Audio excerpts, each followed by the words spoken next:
This is day 2 of 10 days of prayer. Our lives are packed to the brim with so many things that we want to do. In a society that is madly driven by consumerism and marketing, we are easily lured into believing that the more we have, the happier we will be. Because of the tempting advertisements all around us, we wrongly desire to have it all, to go everywhere, to do everything. And so we desperately try to harmonize our desire to serve God with the endless pursuit of more and more things.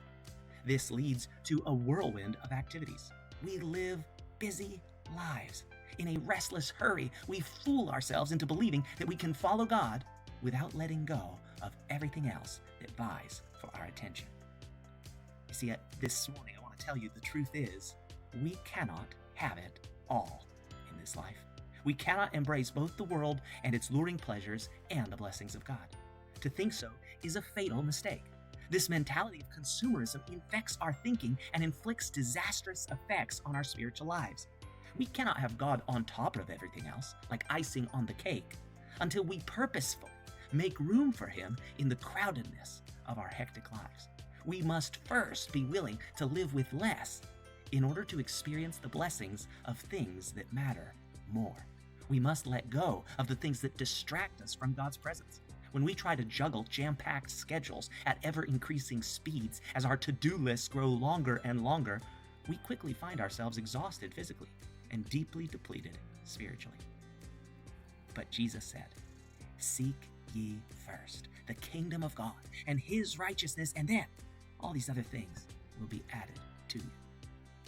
I ask, is the clutter in your life holding you back from fully living for God? Crowded lives leave little room for the Creator of the universe. We must understand that less is more. We cannot experience more spiritual blessing, more prayer time, more of anything in our spiritual life if we only try to add it onto an already full plate. Such overcrowding only leads to more emptiness.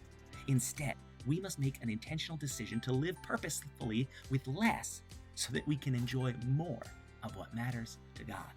Less is actually more. Ephesians chapter 5 verses 15 through 16 says, "Look carefully then how you walk.